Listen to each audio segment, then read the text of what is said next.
servidos. Isso é muito importante, você saber quem é Jesus, e todas as semanas eu falo algo sobre isso. Mas eu quero te alertar a algo importantíssimo nessa noite. É importante você saber quem é Jesus, porque tem muitas pessoas enganando e muitas pessoas sendo enganadas nesses dias. Jesus, muitas vezes, se você não entender, se você não abrir o seu coração, se você não buscar saber da palavra de Deus, Jesus, em muitos lugares, é uma marca, é uma commodity. Tem muita gente, infelizmente, que usa o nome de Jesus para benefício próprio, para benefícios, para coisas escusas. Tem muita gente que usa o nome de Jesus, por exemplo, para ganhar dinheiro. Infelizmente. Tem muita gente que usa o nome de Jesus para adquirir fama. Tem muita gente que usa o nome de Jesus para adquirir poder. Então você precisa conhecer. Você precisa ter um relacionamento com Ele. Porque Jesus disse que nos últimos dias haveriam muitos falsos profetas e muitos falsos cristos que enganariam a muitos. Você sabia que até pouco tempo atrás existia um homem que se intitulava que ele era Jesus? E só aqui no Brasil ele morava nos Estados Unidos. Só aqui no Brasil ele tinha mais de 5.000 seguidores. Ele tinha uma igreja para ele. Nos Estados Unidos também ele tinha igreja, na Europa ele tinha igreja. E ele se intitulava como Jesus. Ele dizia que ele era Jesus. E as pessoas se dobravam, as pessoas adoravam a ele, faziam culto a ele. Quando ele entrava dentro das igrejas dele, as pessoas o ovacionavam e ele aceitava tudo isso. Até que, se eu não me engano, ele morreu de uma enfermidade algum tempo atrás. O próprio Jesus morreu de enfermidade. Veio para tirar as enfermidades e ele morreu de uma enfermidade. Olha só, ele arrebatou milhares e milhares de seguidores. Por quê? Porque as pessoas não conhecem o Jesus verdadeiro. As pessoas não se interessam por conhecer o Jesus da Bíblia. Jesus que a Bíblia nos mostra, que a Bíblia nos ensina que Ele é. Talvez você esteja aqui nessa noite e esteja frustrado com Jesus. Por quê? Porque você até hoje pode ter tido acesso ao Jesus da religião. Ao Jesus que você, como o próprio Jó falou, que conhecia por ouvir falar. Então, quando você conhece Jesus só de ouvir falar, muitas vezes você vai se frustrar com esse Jesus, porque muitas vezes você está se encontrando com o Jesus da religião. E Jesus não é uma religião, Jesus é uma pessoa. Você precisa se encontrar com Jesus verdadeiro, com Jesus que é Deus, com Jesus que é uma pessoa, com Jesus que está vivo, com Jesus que morreu na cruz, mas ao terceiro dia Ele ressuscitou. Glória a Deus. Que vive. Olha para o seu irmão e fala para ele: Jesus vive, viu? Jesus vive. Se você tem uma imagem de Jesus pendurado no madeiro, eu quero te dizer que você está ultrapassado. Se todas as vezes que você lembra de Jesus, você lembra daquele Jesusinho lá da cruz, você está por fora.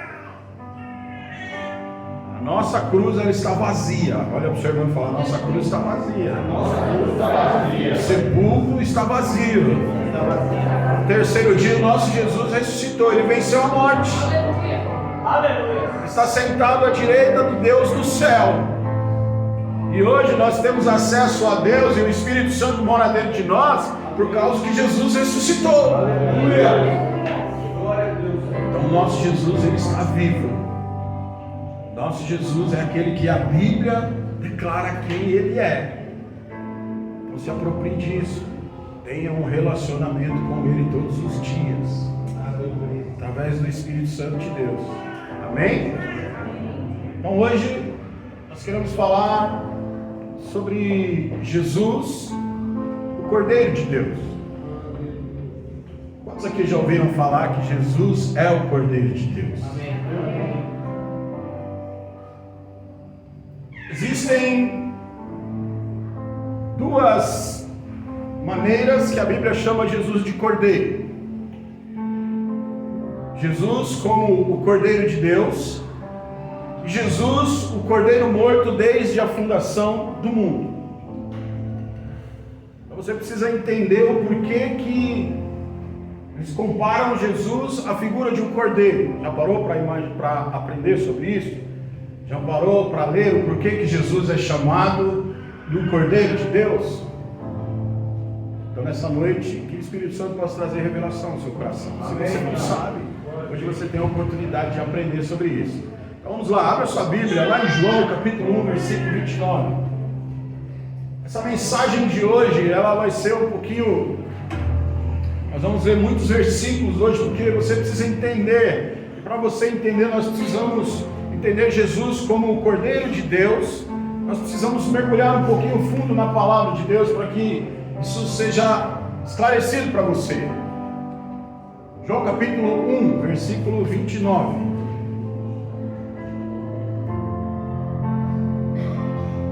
Olha o que diz aí. João capítulo 1, versículo 29.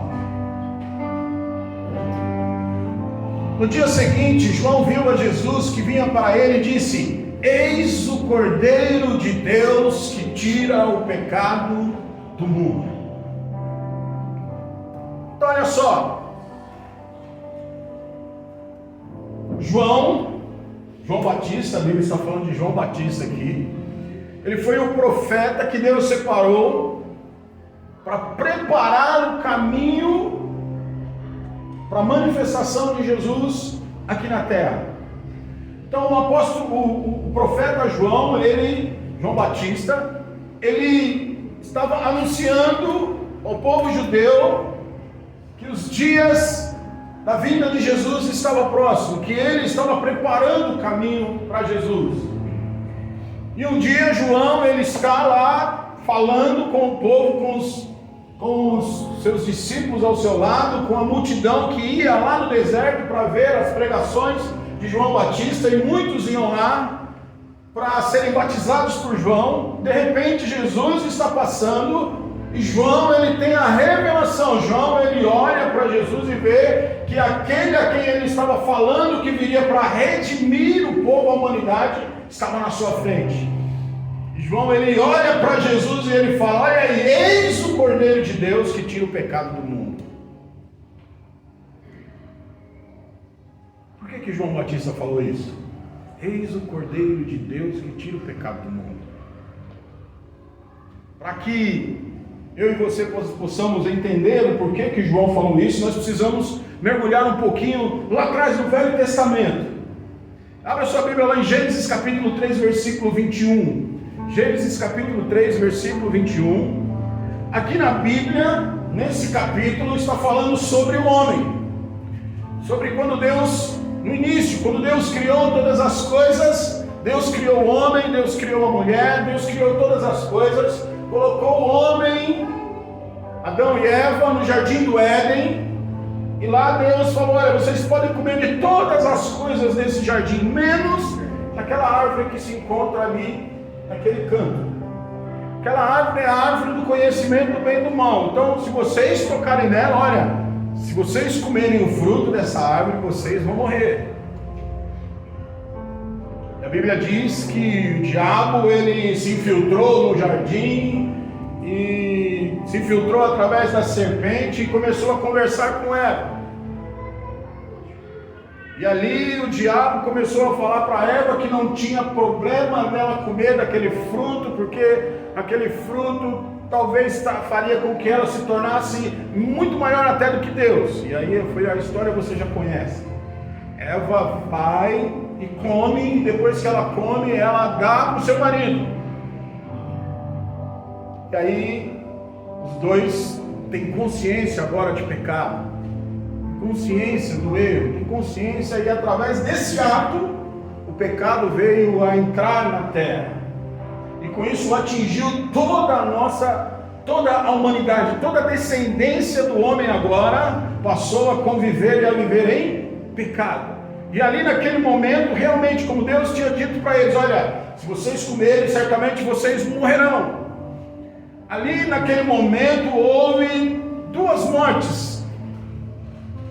Não que morreu alguém, morreu. Nós vamos ler aqui. Mas a morte do homem passou a reinar, a existir. A morte do corpo, a morte natural, passou a existir. A partir daquele momento, o homem caminhava um caminho de morte. O homem agora morreria. Essa foi a primeira morte, a consequência do pecado, porque lá em Romanos a Bíblia diz que o salário do pecado é a morte. Então a morte passou a existir. A segunda morte foi a morte espiritual. Houve ali uma separação entre Adão e Eva e Deus. O que aconteceu? Deus, ele vindo todos os dias, ele vinha até o jardim do Éden para conversar com Adão, para passear com Adão, para ter comunhão com Adão e Eva. E a Bíblia diz que Deus chegando, Adão e Eva estavam escondidos, não estavam no lugar de sempre, não estavam esperando Deus para ter comunhão com ele.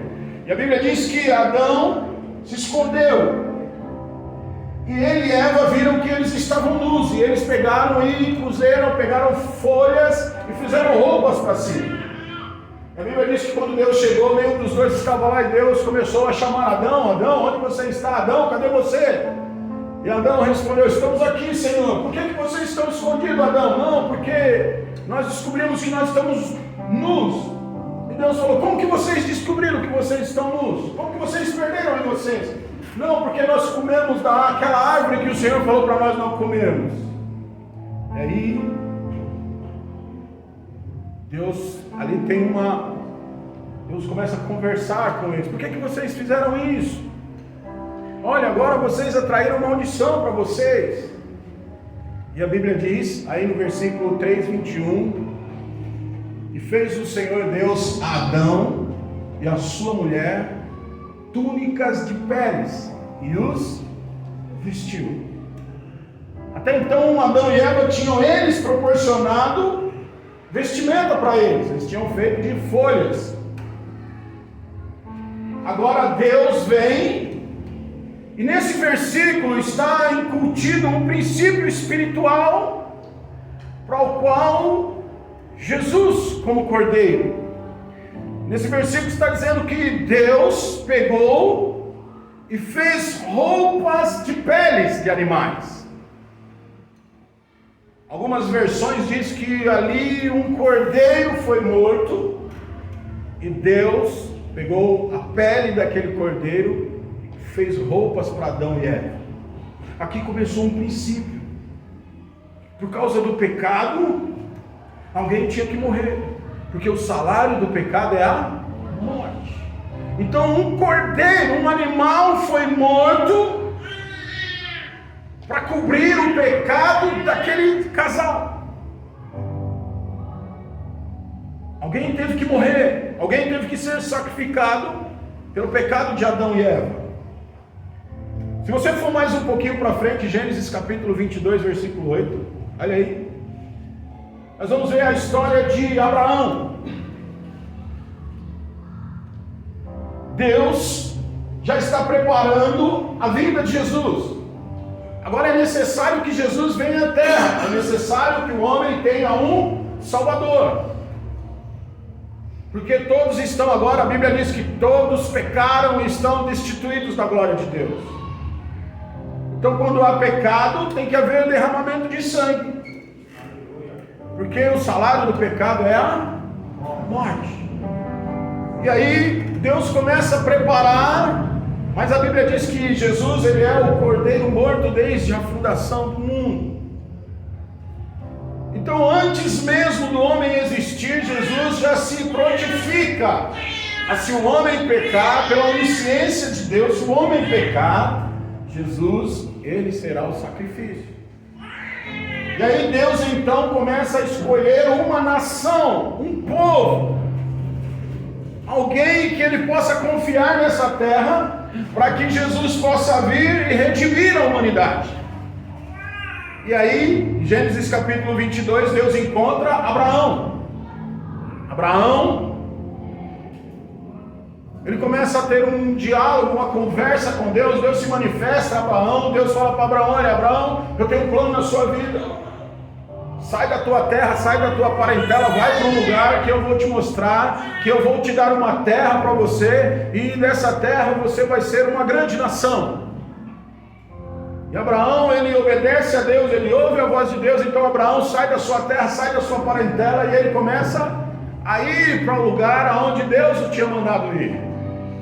E no meio do caminho acontecem muitas coisas, mas a promessa de Deus permanece sobre a vida de Abraão. Deus muda o nome de Abraão, de pai honrado, para pai de multidão, para pai de nações. E Deus pega então e promete para Abraão: Abraão, você vai ser um pai de nações, e através da sua descendência, todas as famílias da terra serão abençoadas. O que Deus estava falando para Abraão? Que não só os descendentes de Abraão, mas que através de Abraão, o Cordeiro de Deus que tira o pecado do mundo se manifestaria na terra. E aí então Deus resolve fazer um teste com Abraão. Abraão, ele já é velho de idade, Sara também, sua mulher, bem velha de idade. Abraão já tinha perdido as esperanças de ter um filho, mas Deus continuou dizendo para Abraão: você vai ser o pai de uma grande nação. E aí, todos conhecem a história de Abraão. Com quase 100 anos de idade, Abraão vai lá e tem um filho, e tem Isaac. E aí Isaac está crescidinho, Isaac já está na adolescência, aproximadamente 15, 16 anos. Deus aparece para Abraão e faz um desafio a Abraão. Abraão, eis-me aqui, Senhor, pega o teu filho, sobe até o monte que eu vou te mostrar, e lá você vai sacrificar o seu filho para mim. Abraão então, sem titubear, Abraão obedece a Deus. Abraão pega Isaac, Abraão pega a lenha, Abraão pega o fogo, Abraão pega o cutelo, e Abraão começa a subir o monte. E no meio do caminho, Isaac preocupado: pai, onde nós vamos? Nós vamos fazer uma oferta de sacrifício para Deus. Isaac olha para Abraão e fala: mas pai, cadê o cordeiro? Onde está o cordeiro? E Abraão olha para Isaac e fala: o quê? Meu filho, o cordeiro Deus proverá. Abraão sobe no monte, chega lá no monte. Abraão pega o seu filho dele, constrói um altar. Abraão coloca lá o fogo no altar. Abraão vai lá, deita o seu filho no altar. E quando a Bíblia diz que quando Abraão ia para fazer o sacrifício, um anjo aparece para Abraão e fala: não faça isso, Abraão. Não faça isso, porque agora você está habilitado para ser o pai da nação em que vai trazer o cordeiro. Aleluia a Deus. E na hora, o que acontece ali? Diante de Abraão, diante de Isaac, aparece um cordeiro. Se cumpre aquilo que Abraão falou para o seu filho: meu filho, o cordeiro Deus proverá. Deus proveu. E para mim e para você, Deus proveu o cordeiro também. Aleluia. Glória a Deus. Você vai entender isso. Então ali um cordeiro é morto para salvar a vida de uma criança. Lembre-se, antes um cordeiro foi morto para salvar a vida de um casal, agora para salvar a vida de uma criança. Mais para frente um pouquinho, em Êxodo capítulo 12, você vai ver ali Deus agora salvando a nação de Israel, a descendência de Abraão. 400 e poucos anos se passam, E o povo, a descendência de Abraão, o povo de Israel, a nação de Israel agora é escravizada pelos egípcios. Mas Deus tem um plano com a nação de Israel. E a Bíblia diz que o clamor deles chegou até Deus, e Deus resolveu livrar o povo de Israel das mãos dos egípcios. E a Bíblia diz que Deus lançou várias pragas e chegou na última praga, aí em Êxodo capítulo 12. E ali nessa última praga, Deus diz para Moisés: olha, agora eu vou tirar definitivamente o povo das mãos do Egito, das mãos de Faraó. E após essa última praga que eu vou lançar, vocês vão sair. E aí a Bíblia diz em Êxodo capítulo 12 que Deus fala para Moisés: olha, fala para todas as famílias de Israel que peguem um cordeiro, que ao entardecer do dia, essa é a Páscoa, que ao entardecer do dia que eles peguem esse cordeiro sem mancha, sem defeito, sem mácula, e eles peguem e eles sacrifiquem esse cordeiro.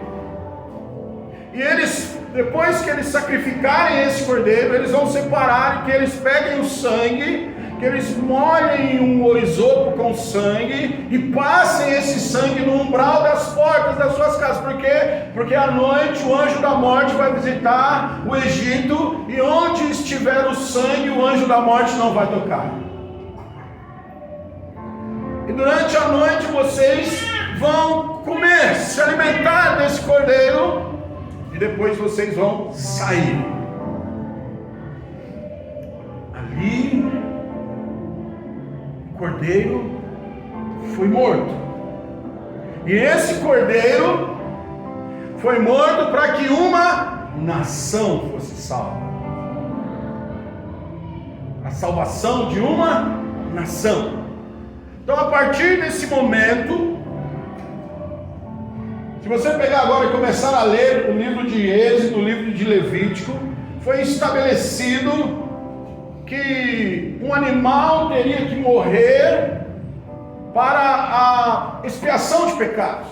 Então, se você vê na história de Israel, no Velho Testamento, você vai ver que todas as vezes que alguém pecava, ele tinha que levar ou um novilho ou um cordeiro diante do sacerdote, e os sacerdotes iam lá e matavam, sacrificavam aquele animal, e aquele animal era tido como o pagamento pelos pecados daquela pessoa. Então, todas as vezes que o povo pecava, eles tinham que ir lá, sacrificar um animal, eles colocavam a mão sobre a cabeça do animal, o seu pecado era transferido para aquele animal, e aquele animal morria no seu lugar. Por quê? Porque o salário do pecado é a morte. E alguém tem que pagar. Abra sua Bíblia lá em Isaías, capítulo 53, versículo 7. Isaías capítulo 53, versículo 7. Ou melhor, começa no versículo 1. Vamos colocar o versículo 1 até o 7 aí.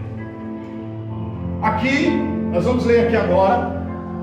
E aqui é uma profecia do profeta Isaías. O profeta Isaías, ele é um profeta messiânico. No Velho Testamento, ele é um dos profetas que profetizam, que mais falam sobre a vinda de Jesus. Ele já profetiza há muitos anos antes de Jesus vir. Ele já profetizou nesse capítulo o que iria acontecer com Jesus. Ele já tinha profetizado, você vai ver aqui que a profecia dele se cumpre ali na cruz. Então olha só o que ele diz, o profeta Isaías. Quem deu crédito à nossa pregação e a quem se manifestou o braço do Senhor? Porque foi subindo como renovo perante ele, como raiz de uma terra seca. Agora ele começa a falar sobre Jesus. Não tinha beleza nem formosura, e olhando nós para ele, não havia boa aparência nele para que o desejássemos. Era desprezado e o mais rejeitado entre os homens, homem de dores, e experimentado nos sofrimentos, e como de um que os homens escondiam o rosto. Era desprezado e não fizemos dele caso. verdadeiramente Ele tomou sobre si as nossas enfermidades, as nossas dores, e levou sobre si, e nós o reputávamos por aflito, ferido de Deus e oprimido. Mas Ele foi ferido por causa das nossas transgressões e moído por causa das nossas iniquidades. O castigo que nos traz a paz estava sobre Ele, e pelas suas pisaduras fomos sarados. Todos nós andávamos desgarrados como ovelhas, cada um se desviava pelo seu caminho, mas o Senhor fez cair sobre Ele a iniquidade de todos nós.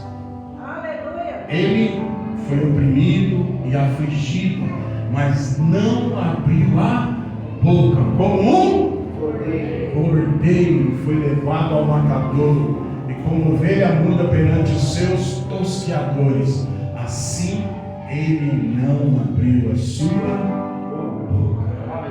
Aleluia. Aqui o profeta Isaías, ele começa a trazer uma revelação sobre Jesus como o Cordeiro de Deus que tira o pecado do mundo.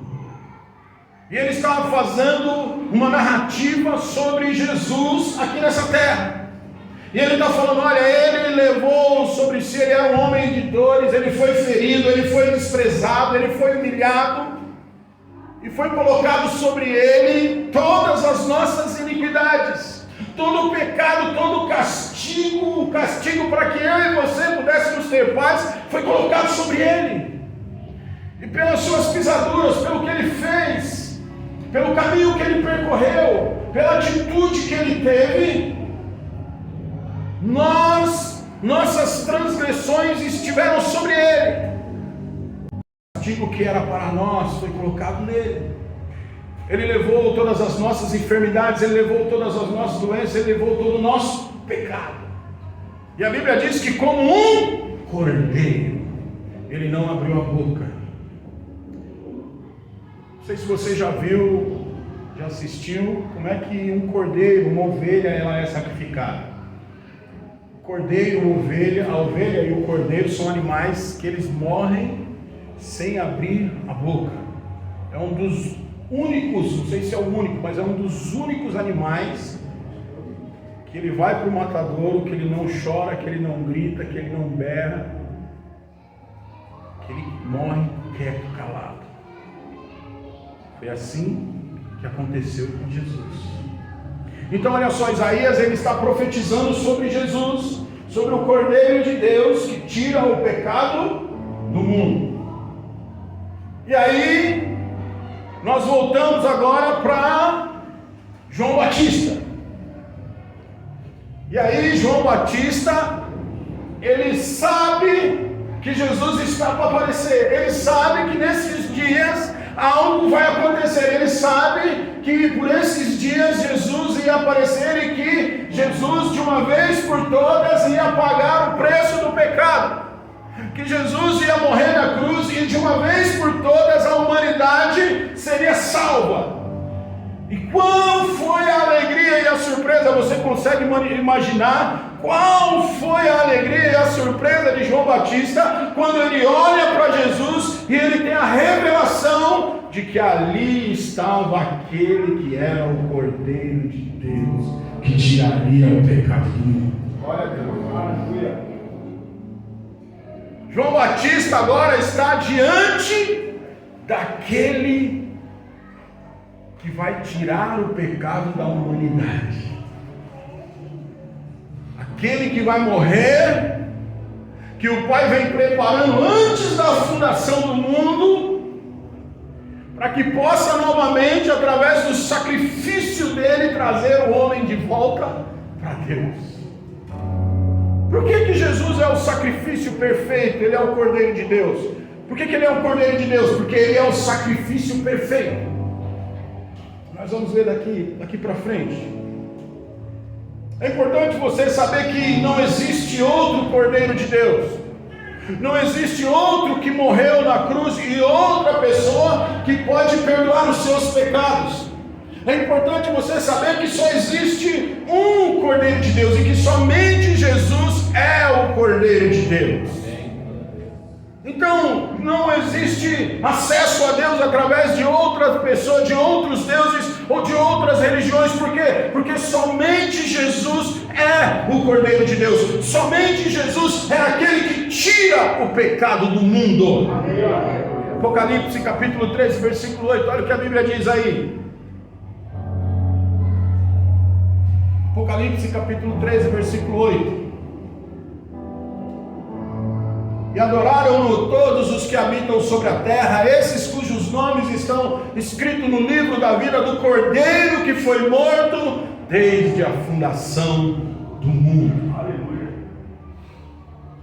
Apocalipse capítulo 5, versículo 12. Olha o que diz aí.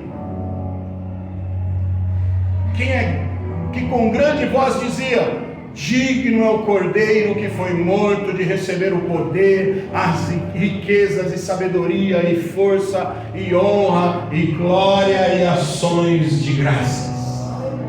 Você pode perguntar por aí, você pode ir em qualquer lugar, você pode conhecer muitos deuses, mas deixa eu te falar, em nenhum lugar você vai ver que no céu um Cordeiro recebeu glória, honra, poder, força e riqueza, a não ser Jesus, o Cordeiro de Deus. Aleluia. Aleluia. Ele é tanto o Cordeiro de Deus que até no Apocalipse, até hoje, nos últimos dias, ele é chamado no Apocalipse como Cordeiro. Amém.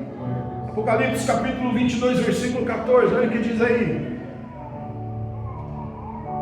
Bem-aventurados aqueles que guardam os seus mandamentos, para que tenham direito. Capítulo 22, 14 é isso.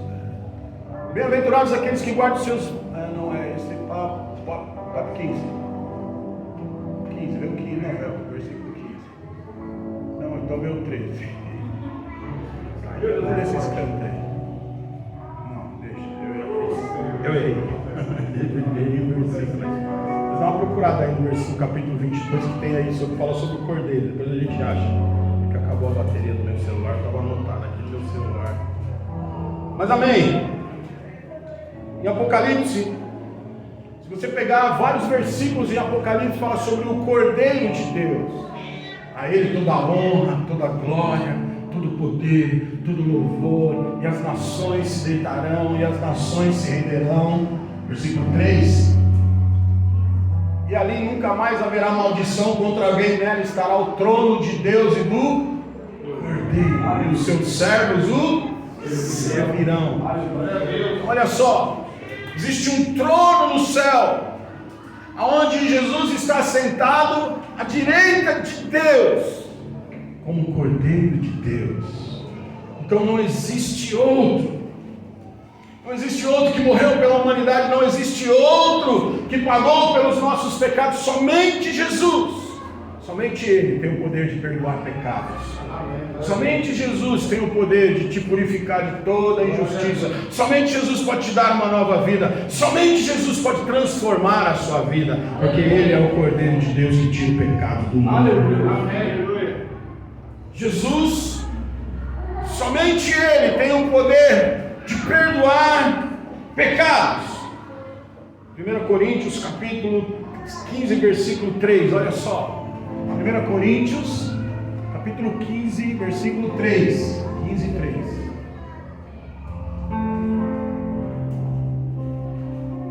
Olha o que diz aí. Porque primeiramente vos entreguei o que também recebi, que Cristo morreu por nossos pecados. Sabe, se você crê nos deuses de outras religiões, deixa eu te falar, eles não vão poder te salvar.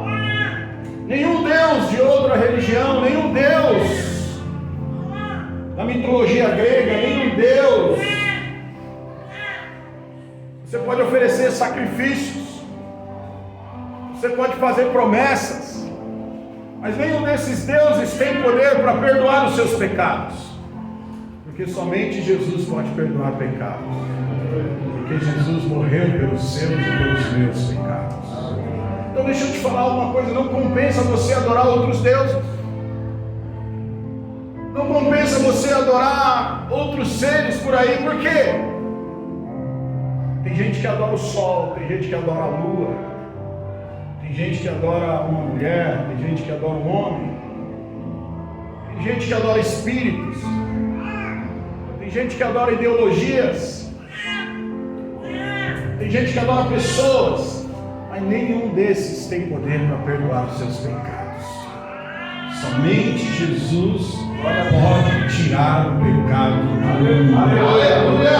Glória a Deus! Somente o sacrifício de Jesus é aceito para perdão do seu pecado, do meu pecado. Olha só, em Gênesis, nós vemos lá que Jesus morreu, o cordeiro morreu por um casal. Depois morreu por uma criança, por um filho. Depois morreu por uma nação. Mas agora Jesus, o sacrifício perfeito, o Cordeiro de Deus, morreu por toda a humanidade. Aleluia! Ele morreu por toda a humanidade, para que todos pudessem serem libertos do pecado e terem acesso ao Deus Todo-Poderoso. Agora, no Velho Testamento, os sacrifícios não tinham poder de perdoar pecados. Por quê? Porque uma vez por ano, uma vez por mês, as pessoas tinham que se apresentar diante do sacerdote, diante do templo, para novamente remover os pecados. Então as pessoas naquela época, elas tinham que estar sempre sacrificando, e todas as vezes que elas sacrificavam, o pecado delas era lembrado. Jesus foi o sacrifício perfeito. Por quê? Porque o preço que Jesus pagou na cruz por mim e por você foi de uma vez por todas. Aleluia! O sacrifício de Jesus foi perfeito. Olha o que diz lá, Hebreus capítulo 9, versículo 23 até o 28. Hebreus capítulo 9, 23 até o 28.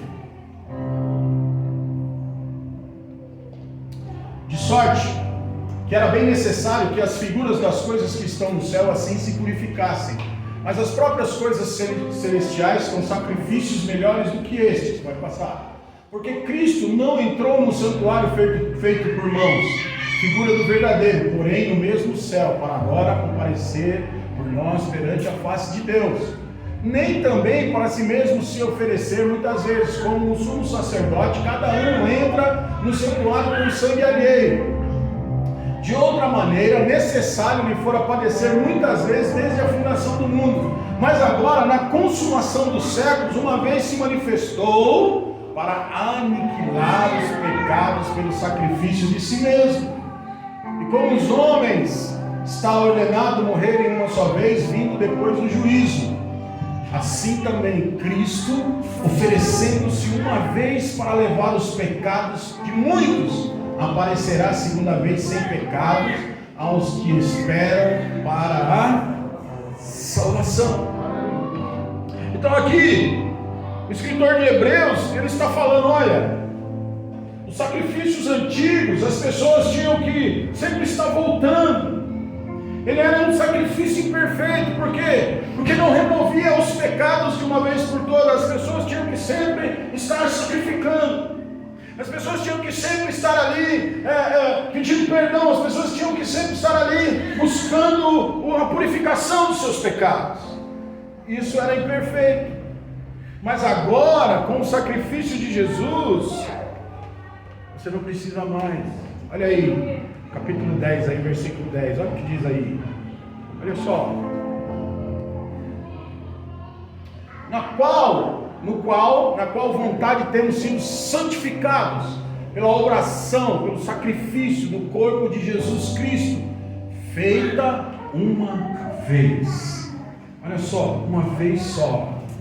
Versículo 12 aí, olha o que diz: mas este, havendo oferecido para sempre um único, este quem? Jesus, havendo oferecido para sempre um único sacrifício pelos pecados, está assentado à destra de Deus. O que que o escritor está dizendo aqui? Ele está dizendo, olha, se o sacrifício de Jesus não tivesse valor, se o sacrifício de Jesus não fosse perfeito, Jesus ele não poderia estar sentado à destra de Deus, ele teria que estar aqui na terra, sempre sendo sacrificado, mais uma vez, de novo, para cada tempo Jesus tinha que ser sacrificado para o perdão dos pecados da humanidade. Mas o escritor está falando, olha, o sacrifício de Jesus foi perfeito, porque ele sacrificou uma vez por todas, e hoje, como prova disso, hoje ele está sentado à direita de Deus. Versículo 14, olha o que diz aí: porque com um só sacrifício aperfeiçoou para sempre os que são santificados. Aleluia! O que ele está dizendo aqui? Que uma vez que você creu no sacrifício de Jesus, que uma vez que você tomou posse do sacrifício de Jesus, de uma vez por todas, você foi perdoado por Deus. Se você creu que o Cordeiro de Deus levou sobre si os seus pecados, você agora é livre do pecado. Já não há, lá em Romanos diz que já não há condenação para aqueles que estão em Cristo Jesus. O pecado não tem mais domínio sobre mim e sobre você, porque agora nós estamos debaixo da graça de Deus. Aleluia. Ele é o Cordeiro que tira o pecado do mundo. Jesus, ele se sacrificou voluntariamente. Como Cordeiro de Deus, ele se sacrificou voluntariamente por mim e por você. Mesmo sem eu e você merecer, ele se sacrificou pelos nossos pecados. Antes mesmo de você conhecê-lo, ele já te amava, ele morreu por você. Olha o que diz Romanos capítulo 5, versículo 8, olha o que a Bíblia diz aí. Mas Deus prova o seu amor para conosco, em que Cristo morreu por nós, sendo nós ainda o quê? Pecadores. Você não precisa ser santo para ter acesso a Jesus. Enquanto você estava vivendo no pecado, enquanto você estava morto aí nos seus pecados, nos seus delitos, Jesus, ele já tinha morrido por você. Agora, você que está aqui hoje nessa noite, você, se você quiser, você é digno de receber o amor de Jesus na sua vida. Olha só, ele ama. Por que Jesus se sacrificou voluntariamente? Porque ele nos ama. Olha para o seu irmão e diga para ele: Jesus te ama. 2 Coríntios 5, 21. Amém, glória a Deus. 2 Coríntios capítulo 5, versículo 21. Olha o que diz aí: aquele que não conheceu o pecado, se fez pecado por nós, para que nele fôssemos feitos justiça de Deus. Amém. Você tem um novo nome. Aleluia. Olha para a cara do seu irmão aí do lado e fala: seu novo nome é justiça de Deus. É justiça de Deus. Aleluia. Você é justiça de Deus. Aleluia. Através do sacrifício do Cordeiro de Deus, aquele que não tinha pecado, se fez pecado no nosso lugar, para que em nossas vidas a justiça de Deus fosse feita. Jesus é a justiça de Deus. Eu e você, através do sacrifício de Jesus, nós somos justificados diante de Deus.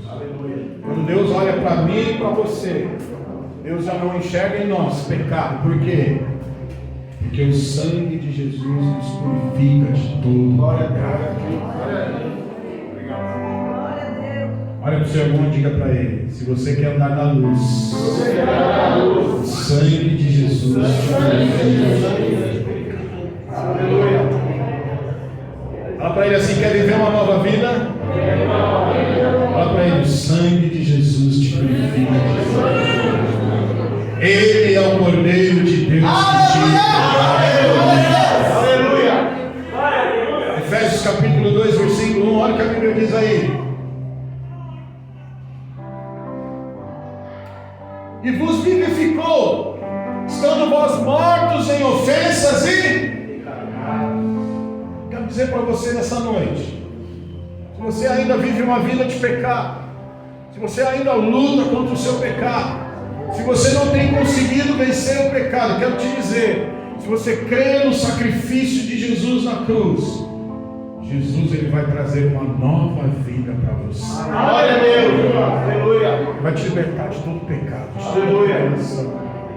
Vai te libertar de todo jugo, de todo peso do pecado sobre a sua vida. Ele é o Cordeiro de Deus que te livra, ele te sara, ele te cura, ele te restaura, ele te dá uma vivificar aqui, quer dizer, ele vai te dar uma nova vida. Você que estava morto, ele vai trazer uma nova vida para você. Esse é o Deus que nós servimos. O sacrifício de Jesus, o sacrifício do Cordeiro de Deus, ele trouxe reconciliação. Por que Jesus morreu na cruz? Não foi só para perdoar os nossos pecados. Jesus morreu na cruz com o objetivo de reconciliar, reconectar o homem com Deus. Deus tinha um plano lá na criação de ter uma família de muitos filhos. Deus tinha um plano de se revelar ao homem. Deus tinha um plano de mostrar a sua grandeza, a sua beleza, de se revelar para a humanidade. Quando Deus criou Adão e Eva, o plano era esse, ter uma família de muitos filhos, onde Jesus era o primogênito. Mas o pecado veio e trouxe separação entre a humanidade e Deus. Agora Jesus, como Cordeiro morto, ele vem e ele traz a reconciliação entre o homem e Deus. Olha o que diz aí em 1 Coríntios, 2 Coríntios 5,18. Olha o que diz aí.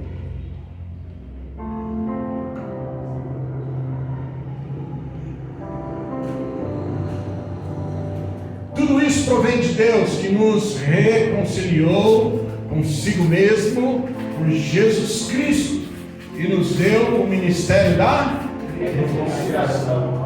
Aleluia. Olha só, através de Jesus nós fomos reconciliados. Ou seja, a palavra reconciliação vem derivada da palavra religar. Jesus veio e nos religou novamente a Deus. Sabe, se você anda afastado dos caminhos do Senhor, se você não tem vivido um caminho de amizade, um caminho de amor, um caminho de comunhão com Deus, eu quero te dizer, se você crê no sacrifício de Jesus por você, o Senhor Jesus vai te reconectar com Deus, vai te religar a Deus. É somente pela fé. Se você crer, se você confessar o seu pecado, se você buscar a Deus em todo o seu coração, o Senhor Jesus ele vai se manifestar a você, e Ele, junto com a manifestação dele para você, Ele vai perdoar os seus pecados, e Ele perdoando os seus pecados, Ele vai te dar uma nova vida, e essa nova vida é uma nova vida com Deus. O Espírito Santo de Deus vai vir habitar dentro de você, e essa vida vai ajudar você a vencer o pecado, a vencer as tentações, a vencer o mundo, a vencer o diabo, e você vai viver uma nova vida de comunhão com Deus. Então Jesus ele veio para nos reconciliar com Deus. Colossenses capítulo 1, versículo 22. Quero dizer que agora você não está mais sozinho. Você não é mais sozinho. Se você vive na solidão, se você anda sozinho, se você acha que não tem ninguém ao seu favor, eu quero dizer, se você crê no sacrifício de Jesus na cruz por você, você não é mais sozinho. Deus agora está, Jesus está conectado com você através do Espírito Santo de Deus. Olha o que ele diz aí: no corpo da sua carne, pela morte, para perante Ele vos apresentar santos e irrepreensíveis e inculpáveis. Se na verdade permanecerdes na fé, fundados e firmes na fé, e não vos moverdes da esperança do Evangelho que tendes ouvido, o qual foi pregado a toda criatura que há debaixo do céu, e qual Paulo estou feito ministro. Então olha só, o apóstolo Paulo ele está falando aqui, olha, se você permanecer, se você buscar, se você receber o Evangelho é o que? O poder de Deus para a transformação de todo homem. Se você permanecer em harmonia com Cristo, você vai desfrutar de todas as bênçãos de Deus na sua vida. Glória a Deus. Através do sacrifício de Jesus, para encerrar, a graça de Deus é sobre nossas vidas. Aleluia. Sabe o que é graça? Graça é favor imerecido. Graça não é por merecimento. A maioria das religiões e até mesmo no meio das igrejas hoje se prega uma graça errada, uma graça, muitas vezes se prega a lei ao invés da graça de Deus. Tem muitas pessoas que acham que a graça que é ensinada muitas vezes para as pessoas é uma lei. Então, por exemplo, muitas vezes você não desfruta da bênção de Deus na sua vida porque você acha que não está merecendo. Não, eu não estou merecendo ainda, sabe? Eu não tenho orado direito, eu não tenho jejuado, eu não tenho lido muito a Bíblia. Então, eu acho que essas coisas, essas bênçãos que Deus derrama sobre a vida de muitas pessoas, não é sobre a minha vida, porque, não sei, eu preciso pagar um preço. Isso é errado. Talvez você olhe para você e fale assim: não, mas eu não sou merecedor. Eu não sou merecedor. Na minha condição, na condição que eu sou, eu não sou merecedor. Se você ficar olhando assim, realmente você não é merecedor. Às vezes o diabo fica falando para você: ó, você não merece. Tem uma vozinha que fica te acusando direto: ó, você está no pecado, você está errando, você está fazendo isso, você está fazendo aquilo. Olha. Ou então você fica olhando: não, mas eu não estou fazendo muitas coisas para Deus nesses dias. Ou então você é daqueles que fala assim: não, quanto mais eu fizer, mais Deus vai me abençoar. Quanto mais eu fizer para Deus, mais eu vou ser abençoado. E às vezes você fica lá: poxa, mas eu estou trabalhando tanto para Deus e não estou vendo nada acontecer na minha vida. Por quê? Porque você está esperando recompensa. Uns acham que precisam fazer muita coisa para receber alguma coisa, a graça de Deus sobre a sua vida. Outros acham que por fazerem são merecedores e muitas vezes não recebem. Por quê? Porque isso não é graça. Nenhuma das duas coisas é graça. Nenhuma das duas coisas é graça. A graça é favor imerecido. A graça que Jesus derrama sobre a vida daqueles que creem você não merece, mas mesmo assim eu vou te dar. Não é porque você merece. Não é porque você merece que Deus te abençoe. Deus te abençoa porque Ele te ama. Ele olha para você, mesmo sem você merecer, Ele quer te abençoar. Ele quer derramar.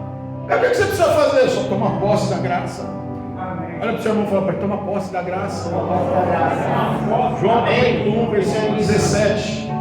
João capítulo 1, versículo 17. João capítulo 1, versículo 17. João 1, 17. Olha o que diz aí. Porque a lei foi dada por Moisés, a graça e a verdade vieram por meio de Jesus. Amém. Agora, por que você fica em conflito com respeito à graça? Por que você acha que você precisa merecer para receber a graça? E por que você acha que você já fez muito e não recebe a graça? Eis aí a grande questão. Por falta de conhecer Jesus. Quanto mais você conhece a Jesus, mais você vai tomar posse da graça. Quanto mais você... A graça, ela não é recebida através de conhecimento. A graça, você desfruta dela através de revelação. Quanto mais revelação você tem de Jesus, mais você vai desfrutar da graça. Olha para o seu irmão e fala para ele: quanto mais revelação você tem de Jesus, mais você vai desfrutar da graça. Amém. Amém. Se você não busca ter um relacionamento, se você não busca conhecer Jesus, não tem como você desfrutar da graça. Ele é a graça, Ele é a própria graça. Então, quanto mais você se relaciona com Jesus, mais você vai desfrutar. A minha esposa, ela faz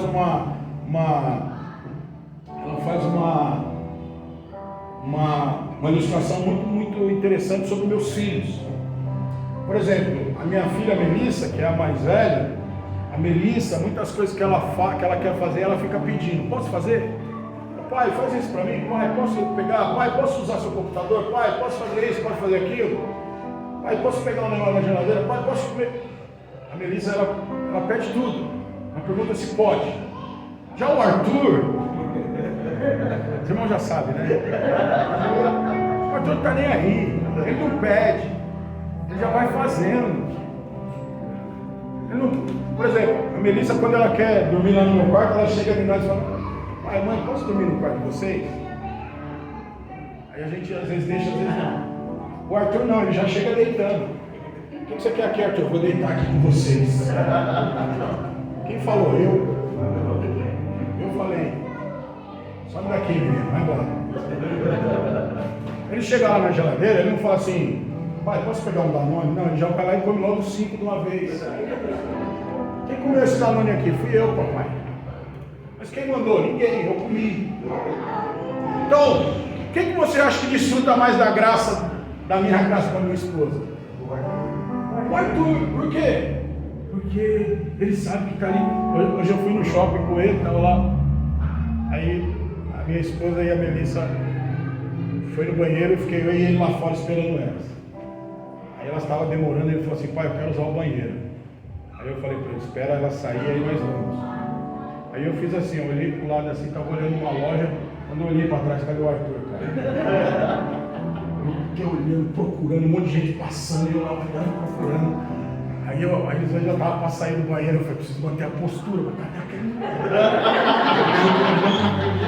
Aí a pouco ela saiu do banheiro assim: cadê o Arthur? Eu falei: tá dentro do banheiro, saiu do banheiro. Tá dentro do banheiro, cheguei lá e estava lá, já lavou na mão, lá. Por que ele não está preocupado? Porque ele sabe que o pai vai correr atrás dele. Amém. Sabe que o pai não vai abandonar ele ali. Sabe que o pai está ali guardando ele. Essa é a graça. Essa é a graça. Estou falando que a graça te dá liberdade para você sair pecando. Ah, vou pecar agora. Agora tá beleza, pastor. Agora então eu posso fazer o que eu quero. Não. Graça é diferente. Porque quem fala assim: não, então eu estou debaixo da graça e posso continuar pecando, agora, ó, maravilha, posso fazer tudo de errado que eu estou fazendo. Quero dizer para você que você nem é uma nova criatura ainda.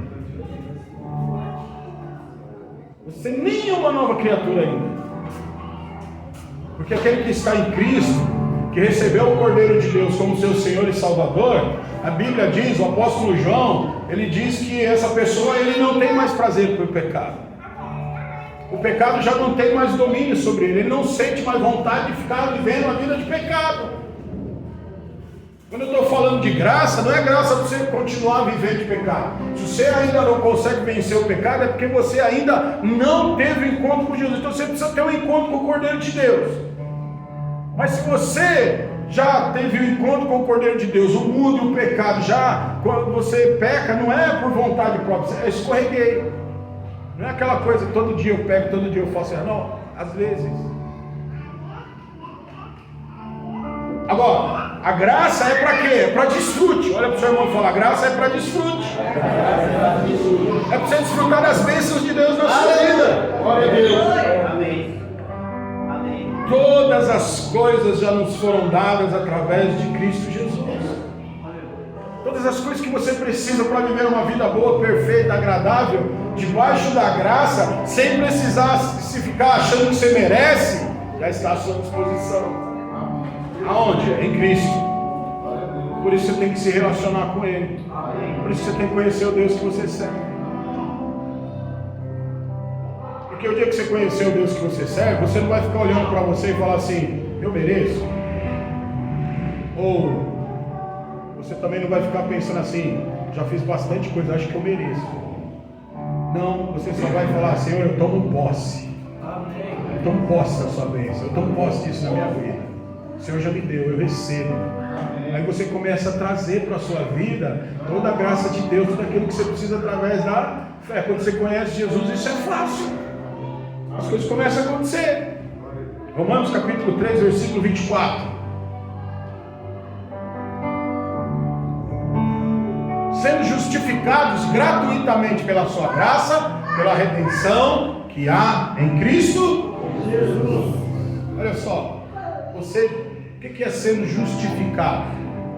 Através de você crer no sacrifício do Cordeiro de Deus, justificado, ou seja, você ficou justo diante de Deus.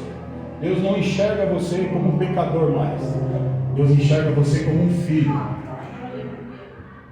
Você não é mais pecador, você é filho de Deus. Aleluia! Você não está mais sozinho, porque agora você tem uma família. Glória a Deus.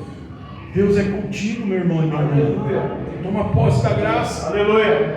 Efésios capítulo 1, versículo 7. Efésios capítulo 1, versículo 7. Olha o que diz aí. Em quem temos a redenção pelo seu sangue. Quem que nós temos a redenção pelo sangue? Em Jesus, o Cordeiro de Deus. A remissão das nossas ofensas, segundo as riquezas da sua graça. Glória a Deus. Quantos querem desfrutar das riquezas da graça de Deus? Amém. Aleluia. Então creia Amém, Senhor. no Cordeiro de Deus, Glória a Deus. que levou o seu pecado embora. Amém. Já não há mais condenação para aqueles que estão em Cristo Jesus. Aleluia. Você é filho de Deus, você é filha de Deus. Amém. Jesus se revelou para você, mesmo antes de você conhecê-lo, como o Cordeiro de Deus. Por Jesus ser o Cordeiro de Deus que tira o pecado do mundo, é que você está aqui nessa noite. É através do sacrifício de Jesus, o Cordeiro de Deus que tira o pecado do mundo, eu te abençoo nessa noite. Declaro toda sorte de bênçãos sobre a sua vida. Desfrute da graça de Deus. Amém. Toque em pé em nome de Jesus.